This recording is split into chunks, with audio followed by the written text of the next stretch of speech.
Olá, muito bom dia para você, graças a Deus, feliz sábado, mais um dia poderoso, um dia de bênçãos, a nossa oportunidade para fazermos deste dia o melhor dia das nossas vidas até então. E como nós sempre falamos, se você não for trabalhar, trabalhe por boas memórias, né?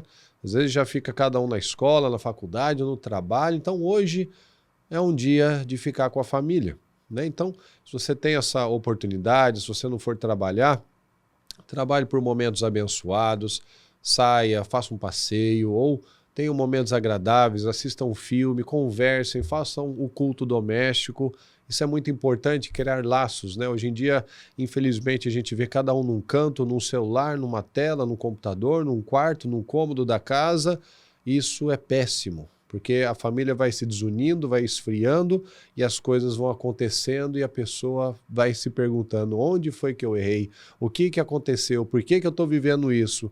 Porque não está sendo acompanhado, não está sendo trabalhado, não está sendo visto enquanto é tempo. Então vamos trabalhar a coisa certa em nome de Jesus, ok? Eu quero ler para você aqui a nossa palavra de hoje, que está em Romanos 8:28.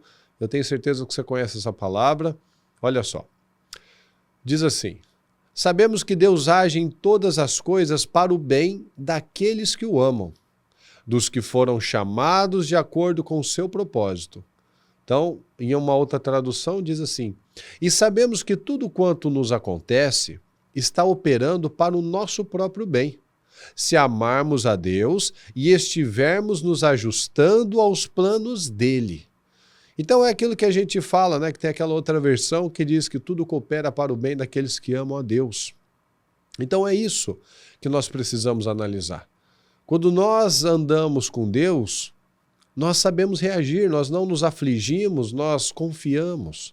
Nós sabemos, a palavra, ela nos mostra o tempo todo que tudo aquilo que chega como um medo, como uma ameaça, como uma coisa muito grave, aquilo coopera para o bem daquele que ama a Deus.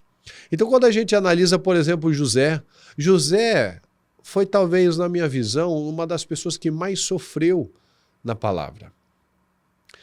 E ele entendeu isso, que tudo cooperou para o bem daquele que ama a Deus.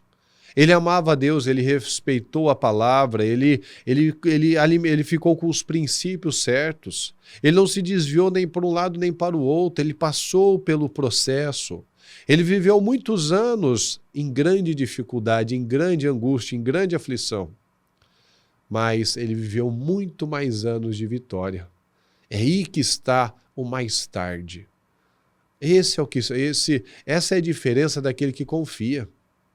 Porque às vezes a gente passa por muitas situações. Mas se a gente passa uma vez e a gente vai aprendendo, a gente vai crescendo, a gente vai viver o fruto disso por muito tempo. Mas se a gente foge do propósito, porque olha só, dos que foram chamados de acordo com o seu propósito, ou em outra tradução, se amarmos a Deus e estivermos nos ajustando aos planos dele, não é o plano meu, é o plano de Deus. Então nós nos ajustamos aos planos de Deus, nós nos alinhamos à vontade de Deus. Então, muitas pessoas não querem passar por isso. Então ela passa uma vida inteira de dores. Mas José entendeu, por exemplo, que aquilo que parecia vir para o mal dele, veio para favorecer. Vocês fizeram mal contra mim, mas Deus transformou em bênção. Então eu vim antes, eu vim à frente, para que vocês todos fossem salvos, para que a vida de todos fosse preservada. Então, vai sair o que está dentro, vai sair, se tem fé, vai sair fé. Se tem medo, vai sair medo. Daniel, quando ele recebeu aquele decreto de que ninguém podia orar a Deus, clamar a nenhuma outra pessoa senão ao rei por 30 dias, ele não se desesperou. Ele fez o que ele tinha que fazer, ele voltou para casa e foi fazer o quê? Ele foi orar. Ou seja, isso não vai abalar o que eu tenho que fazer. Eu tenho que buscar Deus, eu tenho um compromisso com Deus e eu vou continuar confiando em Deus. Ele não se desesperou. Então, o que eu não entendo hoje, eu vou entender mais tarde. Se eu continuar me mantendo na fidelidade. Se eu continuar dando condições para que o favor de Deus venha sobre a minha vida. Então acredita nessa palavra. Todas as coisas cooperam para o bem daqueles que amam a Deus e que estão alinhados ao seu propósito. Então aquilo que parece uma maldição, uma tragédia na sua vida, vai se transformar em bênção. Quantas vezes que você já ouviu a bispa falando nos programas, né? Que parecia uma tragédia aquele acidente, parecia uma tragédia aquele diagnóstico de epilepsia. Quantas tragédias, quantas notícias, quantos diagnósticos que naquele primeiro impacto são tragédias, são situações terríveis. A minha filha mais velha foi dito que ela teria isso. Por quê? Porque eu tive. Então uma guerra que vem, que a gente precisa lutar. Então vem um diagnóstico, vem um medo, vem uma situação para afligir. E qual é a resposta que nós vamos dar? Porque tudo coopera para o bem, não de qualquer pessoa, mas para aqueles que amam a Deus e que estão alinhados ao propósito de Deus. Então não é do meu jeito, é do jeito certo. O jeito certo é um só, é o de Deus. Então se o meu jeito está alinhado ao jeito de Deus, vai funcionar. Mas a gente está falando, né? Mas é no dia a dia, no teste, na prova, da aflição, da angústia, da injustiça, que nós vamos dar a resposta que está dentro de nós. Se vai sair realmente a fé ou se vai sair a incredulidade? Se vai sair a fidelidade ou se vai sair o medo? Então, analisa isso. Tudo é para o seu bem. Tudo que vem para o nosso crescimento. Mas quando a gente não entende isso, a gente agarra todas as maldições, os problemas e passa uma vida carregando isso. Mas Deus quer que nós cresçamos. Deus quer que nós sejamos pessoas fortes. Olha os homens e mulheres da palavra de Deus, se são essa geração mimizenta, fraca, mole, sedentária, vitimista, que não dá conta de nada. Não tem nada a ver.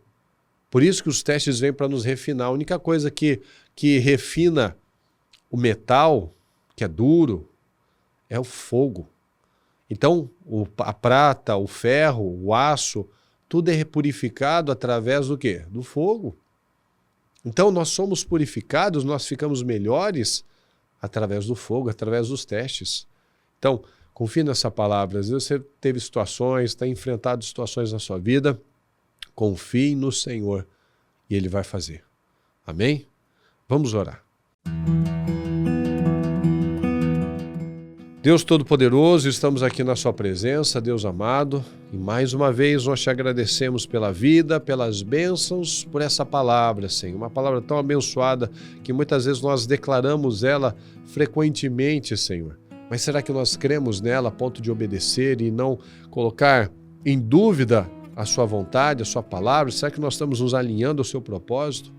Eu peço a cobertura do teu sangue, eu peço que o Senhor nos ajude, que o Senhor abra as mentes de cada um de nós, que o Senhor abençoe, que o Senhor fortaleça, que o Senhor levante o nosso povo, que o Senhor coloque o temor e a confiança na sua palavra, que por mais que estejamos vivendo circunstâncias difíceis, adversas, que nós venhamos a crer, meu Pai, venhamos a viver em santidade, confiantes na sua palavra, confiantes no mais tarde, de bênção, de visão, de um propósito abençoado. Eu te peço, Senhor, levanta e abençoa o nosso povo, em nome do Senhor Jesus, que temos aqui um povo forte, um povo fiel, um povo abençoado, cheio de respostas, de sabedoria, de capacidade, em nome do Senhor Jesus. Amém, amém e amém, graças a Deus. Que você tenha um dia abençoado, um final de semana maravilhoso, em nome de Jesus, e se o Senhor não voltar hoje, até amanhã.